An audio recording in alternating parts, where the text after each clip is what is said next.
बृहस्पतिवार की कथा इस प्रकार है। प्राचीन काल में एक बहुत ही निर्धन ब्राह्मण था। उसकी कोई संतान नहीं थी। वह नित्य पूजा पाठ करता, परंतु उसकी स्त्री बहुत मलिनता के साथ रहती थी। वह न स्नान करती, न किसी भी देवता की पूजन करती। प्रातःकाल उठते ही सर्वप्रथम भोजन करती, बाद में कोई अन्य कार्य करती। ब्राह्मण देवता बहुत दुखी रहते थे। पत्नी को वह समझाते, परंतु कोई परिणाम न निकलता।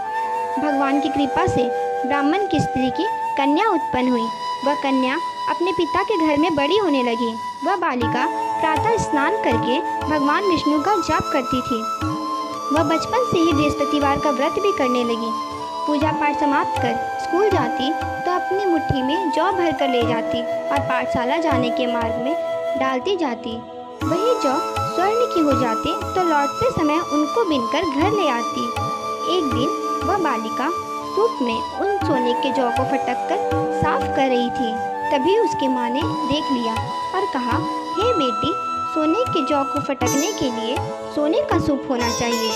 दूसरे दिन गुरुवार था। इस कन्या ने व्रत रखा और बृहस्पति देव से प्रार्थना करके कहा, हे प्रभु, यदि मैंने सच्चे मन से आपकी पूजा की हो तो मुझे सोने का सूप दे दो। बृहस्पति देव ने उसकी प्रार्थना स्वीकार कर ली। रोजाना की तरह वह कन्या जौ फैलाती हुई स्कूल चली गई। स्कूल से लौटकर जब वह जौ बिन रही थी तो बृहस्पति देव की कृपा से उसे सोने का सूप मिला। उसे वह घर ले आई और उससे जौ साफ करने लगी, परंतु उसकी माँ का वही ढंग रहा।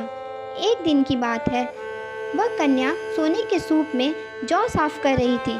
उसी समय उस नगर का राजकुमार वहाँ से होकर निकला। इस कन्या के रूप और सोने के सूप में जौ साफ करते देख वह कन्या पर मोहित हो गया। राजमहल आकर भोजन और जल त्याग कर उदास होकर लेट गया।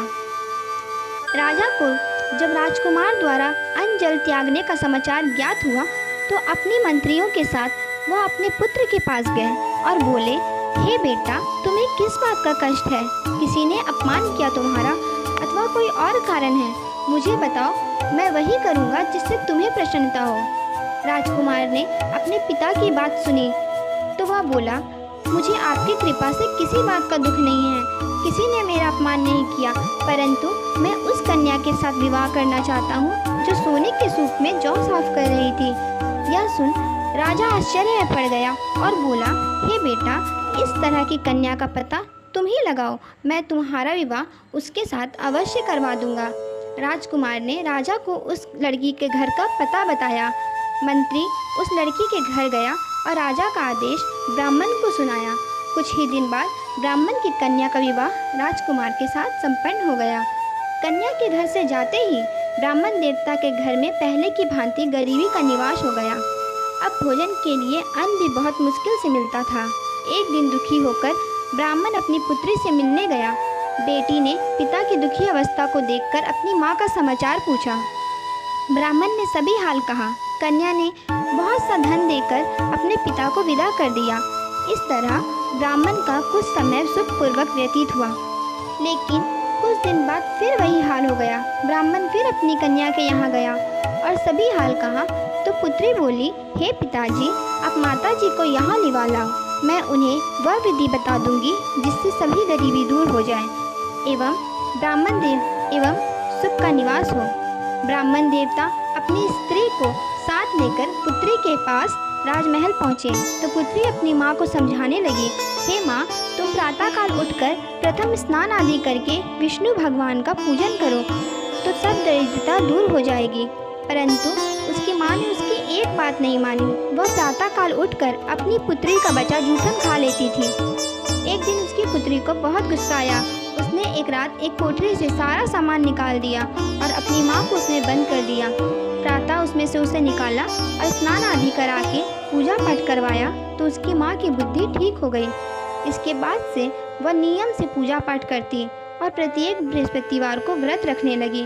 इस व्रत के प्रभाव से उसकी माँ भी बहुत धनवान हो गई और बृहस्पति देवता के प्रभाव से स्वर्ग को गई। वह ब्राह्मण भी सुखपूर्वक इस लोक के सब सुख भोग कर स्वर्ग को प्राप्त हुआ। इस तरह कहानी कहकर साधु देवता वहाँ से लोप हो गए। धीरे धीरे समय व्यतीत होने पर बृहस्पतिवार का दिन आया। राजा जंगल से लकड़ी काटकर किसी शहर में बेचने गया। उसे और दिनों से अधिक धन मिला। राजा ने चना, गुड़ आदि लाकर बृहस्पति देव का व्रत किया। उस दिन से उसके सभी क्लेश दूर हो गए। परंतु जब अगला गुरुवार आया तो वह बृहस्पतिवार का व्रत करना भूल गया। इस कारण बृहस्पति देव भगवान नाराज हो गए। उस दिन उस नगर के राजा ने विशाल यज्ञ का आयोजन करवाया एवं समस्त राज्य में घोषणा करवा दी कि कोई भी मनुष्य अपने घर में भोजन ना बनाए, आग भी ना जलाए। समस्त लोग मेरे यहाँ भोजन करने आवे। इस आज्ञा को जो ना मानेगा उसको फांसी की सजा दी जाएगी। राजा की आज्ञा अनुसार राज्य के सभी वासी भोज में सम्मिलित हुए, लेकिन लकड़हारा कुछ देर से पहुंचा, इसलिए राजा उसको अपने साथ महल में ले गए। जब राजा लकड़हारे को भोजन करवा रहे थे तो रानी की दृष्टि उस खुटी पर पड़ी जिस पर उसका हार लटका हुआ था। उसे हार खुटी पर लटका दिखाई नहीं दिया। रानी को निश्चय हो गया कि मेरा हार इस लकड़हारे ने चुरा लिया है। उसी समय सैनिक बुलवाकर उसे जेल खाने में डलवा दिया। जब लकड़हारा जेल खाने में गया तो बहुत दुखी होकर विचार करने लगा कि ना जाने कौन से पूर्व जन्म के कर्म है जो मुझे यह दुख प्राप्त हुआ है, और उसी साधु को याद करने लगा जो जंगल में मिला था। तत्काल बृहस्पति देव साधु का रूप में प्रकट होकर उसकी दशा को देखकर कहने लगे, अरे मूर्ख, तूने बृहस्पति देवता की कथा नहीं की, इस कारण तुझे यह दुख प्राप्त हुआ है। अब चिंता मत कर, बृहस्पतिवार के दिन जेल खाने के दरवाजे पर 4 पैसे पड़े मिलेंगे। उनसे तू बृहस्पति देव भगवान की पूजन करना तो सब कष्ट दूर हो जाएंगे। अगले बृहस्पतिवार उसे जेल के दरवाजे से 4 पैसे मिले। राजा ने पूजा का सामान मंगवाकर कथा कही और प्रसाद बांटा। उसी रात्रि को बृहस्पति देव ने उस नगर के राजा को स्वप्न में कहा, हे राजा, तूने जिस आदमी को जेल खाने में बंद कर दिया है वह निर्दोष है, वह राजा है, उसे छोड़ देना। रानी का हार उसी खुटी पर लटका हुआ है। अगर तू ऐसा नहीं करेगा तो मैं तेरे राज्य को नष्ट कर दूंगा। राजा प्रातःकाल उठा और खुटी पर हार टंगा देखकर लकड़हारे को बुलाकर क्षमा मांगी और राजा की योग्य सुंदर वस्त्र आभूषण भेंट कर उसे विदा किया। गुरुदेव की आज्ञा अनुसार राजा अपने नगर को चल दिए। राजा जब नगर के निकट पहुंचा तो बहुत आश्चर्य हुआ। नगर में पहले से अधिक तालाब, बाग, कुएं, बहुत सी धर्मशालाएं, मंदिर आदि बने हुए थे। राजा ने पूछा, यह किसका धर्मशाला और बाग है? तब नगर के लोग कहने लगे, यह सब रानी और दासी द्वारा बनवाए गए हैं। राजा को आश्चर्य हुआ और गुस्सा भी आया। जब रानी ने खबर सुनी कि राजा आ रहे हैं तो अपनी दासी से कहा, हे दासी, देख, राजा हमको कितनी बुरी हालत में छोड़ गए थे। वह हमारी ऐसी हालत देखकर लौट न जाए, इसलिए तो दरवाजे पर खड़ी हो जा। रानी की आज्ञा अनुसार दासी दरवाजे पर खड़ी हो गई। जब राजा आए तो उन्हें अपने साथ महल में लिवा लाई। तब राजा ने क्रोध करके अपनी तलवार निकाली और पूछने लगा, बताओ, यह धन तुम्हें कैसे प्राप्त हुआ? तब रानी ने बताया, यह सब हमें बृहस्पति देव के व्रत के प्रभाव से प्राप्त हुआ। राजा ने तब निश्चय किया कि 7 रोज बाद तो सभी बृहस्पतिवार का पूजन करते हैं, परंतु मैं दिन में 3 बार कथा कहूँगा और रोज व्रत किया करूँगा। अब हर समय राजा के दुपट्टे में चने की दाल बंधी रहती और दिन में 3 बार कथा कहता। एक रोज राजा ने विचार किया कि चलो अपनी बहन के यहाँ से हो आवे। इस तरह का निश्चय कर राजा घोड़े पर सवार हो अपनी बहन के यहाँ चल दिए। मार्ग में उसने जाते हुए देखा कुछ आदमी एक मुर्दे को लिए जा रहे थे। उन्हें रोक कर राजा कहने लगा, अरे भाइयों, मेरी बृहस्पतिवार की कथा सुन लो। वे बोले, लो, हमारा आदमी मर गया है, इसको अपनी कथा की पड़ी है। परंतु कुछ आदमी बोले, अच्छा कहो, हम तुम्हारी कथा भी सुनेंगे। राजा ने चना की दाल निकाली और कथा कहनी शुरू कर दी। जब कथा आधी हुई तो मुर्दा हिलने लगा और जब कथा समाप्त हुई तो राम राम कहते हुए मुर्दा खड़ा हो गया। राजा आगे बढ़ा। उसे चलते चलते शाम हो गई। आगे मार्ग में उसे एक किसान खेत में हल चलाता मिला। राजा उससे बोला, अरे भैया, तुम मेरी बृहस्पतिवार की कथा सुन लो। किसान बोला, जब तक मैं तेरी कथा सुनूंगा तब तक 4 हरैया जोत लूँगा। जा अपनी कथा किसी और को सुनाना। राजा आगे चलने लगा। राजा के हंसते ही बैल पछाड़ खाकर गिर गए और किसान के पेट में जोर से दर्द होने लगा। उसी समय किसान की माँ रोटी लेकर आई। उसने जब यह देखा तो अपने पुत्र से सभी हाल पूछा। बेटे ने सभी हाल बता दिया। बुढ़िया दौड़ी दौड़ी उस घुड़सवार के पास गई और उससे बोली, मैं तेरी कथा सुनूंगी, तू अपनी कथा मेरे खेत पर चलकर ही कहना। राजा ने लौटकर बुढ़िया के खेत पर जाकर कथा कही, जिसको सुनते ही बैल खड़ी हो गई और किसान के पेट का दर्द भी बंद हो गया। राजा अपनी बहन के घर पहुंच गया। बहन ने भाई की खूब मेहमानी की।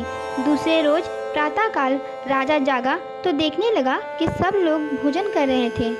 राजा ने अपनी बहन से पूछा कि ऐसा कोई मनुष्य है जिसने भोजन नहीं किया हो, जो मेरी बृहस्पतिवार की कथा सुन ले। तो बहन बोली, हे भैया, यह देश ऐसा ही है। पहले यहाँ के लोग भोजन करते हैं, बाद में कोई अन्य कार्य करते हैं। अगर पड़ोस में कोई हो तो देख आती हूँ। ऐसा कहकर बहन देखने चली गई, परंतु उसे कोई भी ऐसा व्यक्ति नहीं मिला जिसने भोजन न किया हो। फिर वह एक कुम्हार के घर गई जिसका लड़का बीमार था। उसे मालूम हुआ कि उसके यहाँ 3 दिन से किसी ने भोजन नहीं किया है। रानी ने अपने भाई की कथा सुनने के लिए कुम्हार से कहा। वह तैयार हो गया। राजा ने जाकर बृहस्पतिवार की कथा कही, जिसको सुनकर उसका लड़का ठीक हो गया। अब तो राजा की प्रशंसा होने लगी। एक दिन राजा ने अपनी बहन से कहा, हे बहन, अब मैं अपने घर जाऊंगा, तुम भी तैयार हो जाओ। राजा की बहन ने अपनी सास से अपने भाई के साथ जाने की आज्ञा मांगी। सास बोली, चली जा, परंतु अपने लड़कों को लेकर मत जाना, क्योंकि तेरे भाई की कोई संतान नहीं होती। बहन ने अपने भाई से कहा, हे भैया, मैं तो चलूँगी, परंतु कोई बालक नहीं जाएगा। राजा ने कहा, जब कोई बालक नहीं चलेगा तो तुम जाकर क्या करोगी? दुखी मन से राजा अपने नगर को लौट आया। राजा ने अपनी रानी से कहा, हम निसंतान हैं, इसलिए कोई हमारे घर आना पसंद नहीं करता। इतना कह वो भोजन आदि किए बिना सैया पर लेट गया।